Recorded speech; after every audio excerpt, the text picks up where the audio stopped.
Well, as you can see, winter is here in Wisconsin. It is November 1st, and let me show you all this white junk.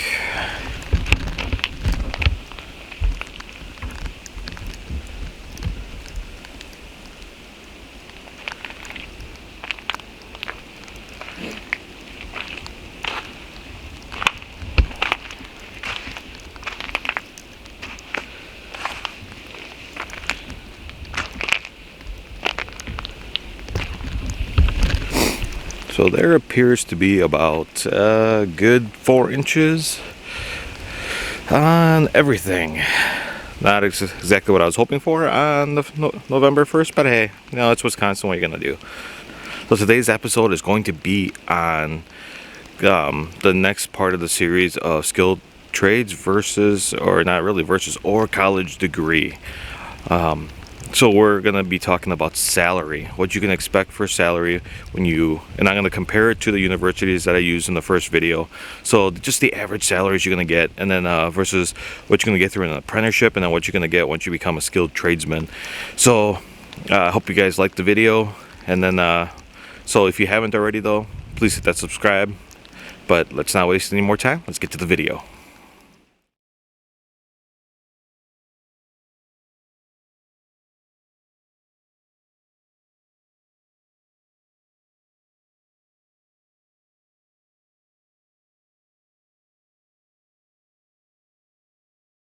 All right, so last episode we talked about the school, basically the cost of school versus when you're talking about skilled trades versus something like an apprenticeship.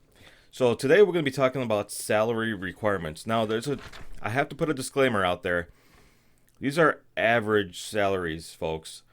So this isn't guaranteed. This is just based on stats that other people have come up with, other companies. So these are just generalized averages throughout the whole country.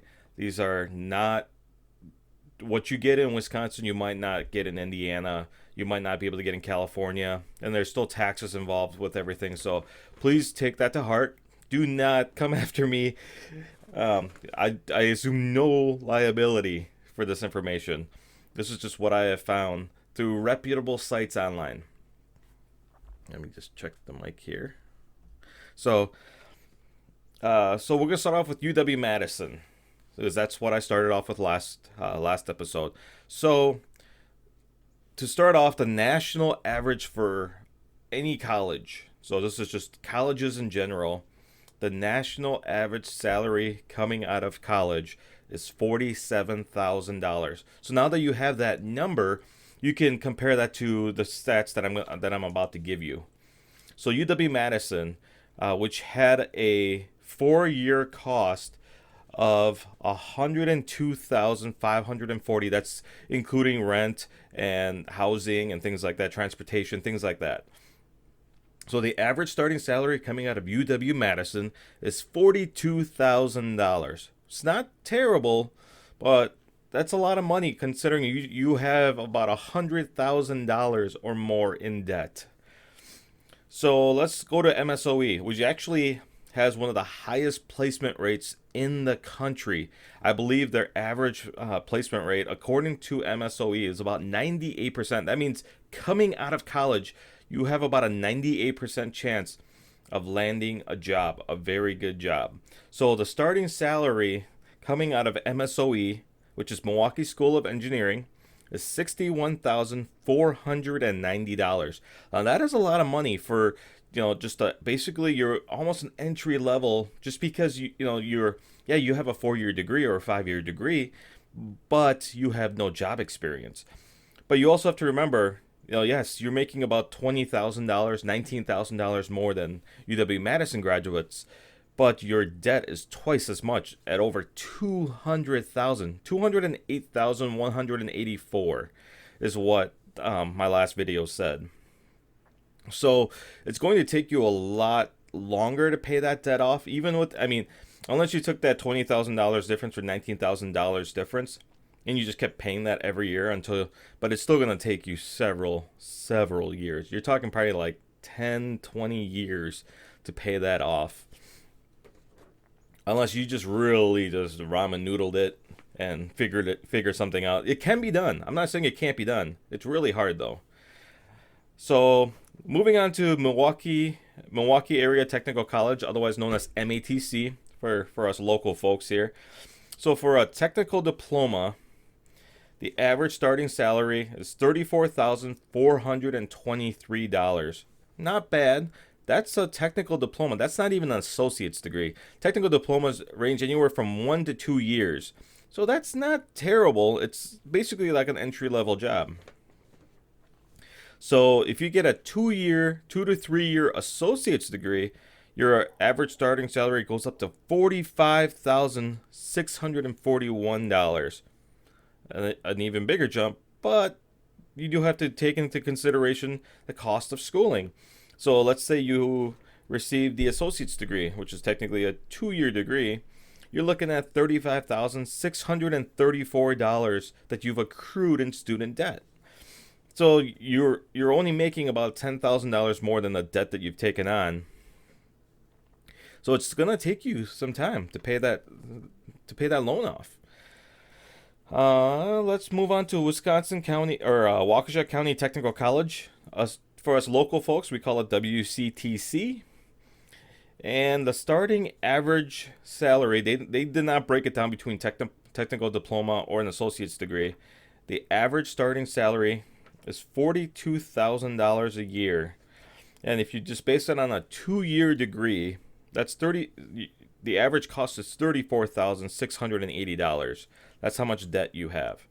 So the reason why I didn't put 4-year diplomas on here, and the reason why I didn't put bachelor's degree information in terms of salaries is because they don't offer that information. WCTC and MATC are mainly known, since they're technical schools, they're mainly known for doing the technical diplomas and the associate's degrees. They're really geared towards the working people. So people that are kind of like me, that are in maintenance, but they want to like improve upon their schooling, basically give them some more tools to make more money. So that's really what they're geared for. So now let's talk about, we're going to get into a little bit more specifics.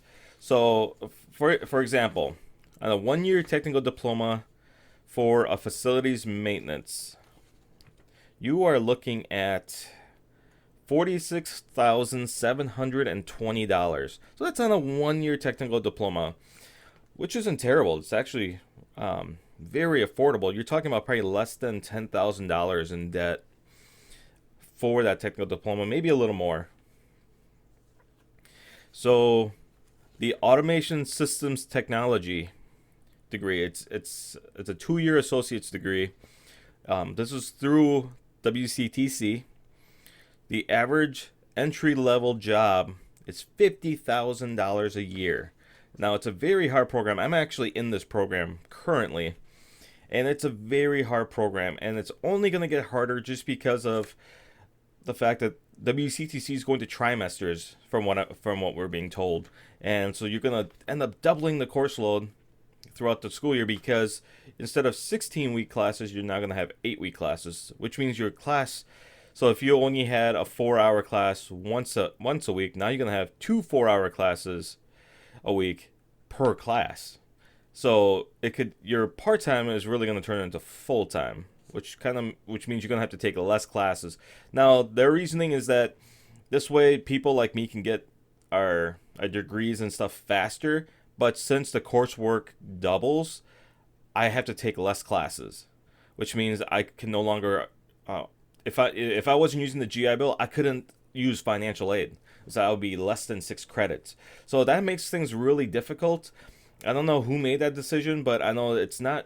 So just the information that I've gathered from fellow students, it's not a very popular decision. The idea of graduating faster is a great enticement, but when you really think about how much schooling is involved and how much coursework is involved, I have a lot of homework between my 2 classes right now. So if I had to double that a week, and I'm only taking 2 classes, there's no way I could work a full-time job plus do this part-time. So that's just my little rant. So moving on, we're going to the industrial maintenance technician. This is a 2-year technical diploma. So the average starting salary is $51,440. And the electronics technology, which is an associate's degree, is, and this is all through WCTC, the entry level position is $73,161. So there's a lot of money to be made with some of these skilled trades degrees. Now, these are degrees. These aren't apprenticeships. Unless you consider facilities maintenance, you could get into an apprenticeship. Industrial maintenance technology, there is an apprenticeship. So, for example, there's an electrician apprenticeship. And according to Indeed, you can make, while you're in the apprenticeship, the average salary, this is the average salary throughout the entire country. So you might be higher, you might be lower, is $41,000 a year. So you're getting free training and schooling, and you're also making $41,000 a year on average. So Glassdoor.com has the average starting salary at $53,794 a year. Oh no, I take that back. So that's not during the apprenticeship. So once you get your journeyman's card, Glassdoor.com states that you will be making almost $54,000 a year on an average throughout the country. Maybe more, maybe less, which is actually really good money considering you have virtually no student debt and you've been making money during this process. Although you're not making fantastic money, I mean, from what I've seen, is that at least in Wisconsin, you're going to be making somewhere in the 30s, $30,000. You're not making a ton of money while you're in an electrician's apprentice. Anywhere between $15 to $19 an hour is what I've seen in Wisconsin. But you're still making money and you're getting free schooling. So you have to think about that. So you're getting paid to go to school with little to no debt. So moving on to maintenance apprentice, and the reason why I'm doing some of these is because it's the more popular.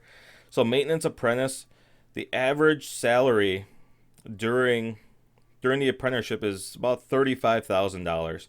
Once again, you're going to be right around $15 to $19 an hour. It's not fantastic money. Can you have a family and a wife and a mortgage and a couple car payments? It would be really hard if you are the sole person working, or if your significant other is making less than that. It would be a little bit of a struggle.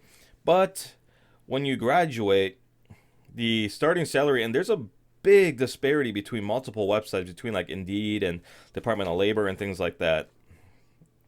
So the average starting salary ranges between $44,000 and $52,340 a year, which is actually really good money. I actually didn't start off that high. I actually started off significantly lower. When I started doing maintenance, facilities maintenance, and machine maintenance, I was making about $35,000. So basically, what I would be getting if I was in an apprenticeship. Now I make more than that, because I've been doing this for about 12 years now. So I mean, I'm making, with my overtime, I'm doing very well. I'm doing a lot better than this. So just something to think about. The average salary during an apprenticeship, according to the U.S. Department of Labor, is about $15 a year. No, you're not going to be making a ton of money. Could you make more money maybe working at like Target and Walmart, which are supposedly offering $15 an hour, just, not really having any skills? Yeah, you could. But you have to remember, you are getting free training out of this. So in return for your low salary, you are getting schooling. You're getting skills that's going to eventually help you to make more money. Now, I know electricians that make almost six figures with their overtime. I know electricians that make $40 an hour, $35 plus easy. So they're making decent money. And you have to figure, once again, not a whole lot of debt, student debt going on here. So if anything, you might have a little bit of debt depending on what your agreement with your work is. But I know that most apprenticeships in our area, in my area, I should say, not ours, but my area in Wisconsin, most places will offer the apprenticeship for free. So they're going to offer the courses because they know that is usually with an apprenticeship is you're going to actually sign a contract that says after your apprenticeship is complete, you're going to work so many years at this place. So they're going to get their money back by having you there. And if it's a really good employer, they're going to take care of you. So there are a lot of places that will give you pay raises as you continue your schooling. So as you move up, you learn new skills. For example, if you learn how to weld, if you learn how to do tool and die, if you learn how to do certain electrical things, they're gonna pay you a little bit more with every time. Now, this isn't guaranteed. Not everybody does this, but there are places that do this. So it's always good to do your research before you just jumping into an apprenticeship. You need to review that company, check reviews. I mean, in this day and age with all this technology, there's no reason for you guys to be able to not, there's no reason that you guys can't look up all this information about a company, how well they're doing financially. Unless they're a privately owned company, you should be able to look up financials on a lot of companies, look at their stock prices, look at job reviews on Glassdoor.com and Indeed.com. A lot of those places offer these type of employee reviews, so you can see how well they're doing. You can also look up training information and salary expectations from these companies. So I urge you to really do your research. Now, I am not saying that schooling is a bad thing. I'm not saying that college is a bad thing. I do not want to be. I don't. That's not what I'm saying. MSOE, fantastic school. UW-Madison, fantastic school. I've gone to both MATC and WCTC, and they have some great instructors there, and they have some great schooling. But for me, college is not for me. I've learned that throughout the years. But yes, I am going to WCTC currently, but that's because really, aside from going to like an electrical company and paying over $1,000 for a couple days course on control systems, this is really the only economical way to get controls, basically automation training that's economical. I mean, you're talking about $380 for an entire semester's worth of class, and I'm currently learning Logix 500. So, I mean, the similar class that will last 2 to 3 days with one of the local electrical companies around here, I'm looking at about $1,200 to $1,500 just for a couple days class. So that's why I chose this route versus going to an electrical company, just because of the cost. A lot of times they'll offer, these electrical companies will offer you a deal if you sign up for multiple classes. So I did have an offer where if I signed up for 2 or 3 classes, they would bundle them all together for like $600 to $900, which isn't terrible. But once again, you're only talking about maybe a week's worth of classes in total versus an entire, for where I can get 2 full semesters of both. So with one semester being Logix 500 and one semester being entry into Logix 5000, that's I'm getting a little bit more bang for the buck just because I'm getting a little bit more in-depth training. So these are the salary requirement, not the requirements, but salary expectations coming, basically during apprenticeships. I know it's a lot of information. Like I said, Madison, $42,000. MSOE, $61,490. MATC, for a technical diploma, $34,423. Associate's degree is $45,641. WCTC is $42,000. And then for the various jobs like facilities maintenance on a 1-year technical diploma, $46,720. The automation systems technology is $50,000 entry, $55,358 after 3 years. Industrial maintenance technician, which is a 2-year technical diploma, $51,440. And electronics technology, which is an associate's degree, is $73,161, and that's entry level. So, and then just remember, during an apprenticeship, you're looking at between $15 to $19 an hour, but you will be making anywhere between $44,000 to $52,000 an hour base pay coming out of that apprenticeship, maybe more, maybe less, depending on where you live, depending on your taxes, depending on what part of the state. So there's a lot of variables, guys. You just need to do a little bit more research on your specific program. But hey, if you have any questions or maybe you want some help in trying to find some information, I'll be more than willing to help. Just leave a comment for me below so that I can see your comments and that'll allow me to respond. You'll just have to give me a day or two to do some research, maybe a little bit more, but I will try to answer every question as soon as possible. Once again, if you haven't already, please like this video. And if you also haven't, please subscribe to my channel. I would love for you guys to join me, because I don't just do stuff on this. I have my aquaponics system. As it gets warmer out, I will be doing stuff on my boat. I do want to do some renovations to my boat. I also will be doing some fishing videos, and who knows what else. There's a lot of stuff that I want to do. I might even do a sports talk with a couple friends of mine that are very knowledgeable with sports. We read a lot. I read hours a day on sports. So there's things that are in the works. So if you hit that subscribe button and you hit that little bell and you get notified, you'll get notified every time I upload these videos. So that way you don't miss any videos, and you can be one of the first to comment. Usually the people that comment first get a lot faster response from me. If you're kind of buried down on the list, it might take you a while for me to respond to you. So I highly encourage you to like, to subscribe, and share my videos. And I hope you guys really enjoyed it. I'm always open to suggestions and criticism, and I'm anything to make the channel better. Let me know. Otherwise, just remember to be the change that you wish to see in the world. Stay warm, especially for those up in the upper hemisphere, the upper reaches of the country, especially like people in Wisconsin that are getting buried in snow. And I'll catch you guys later.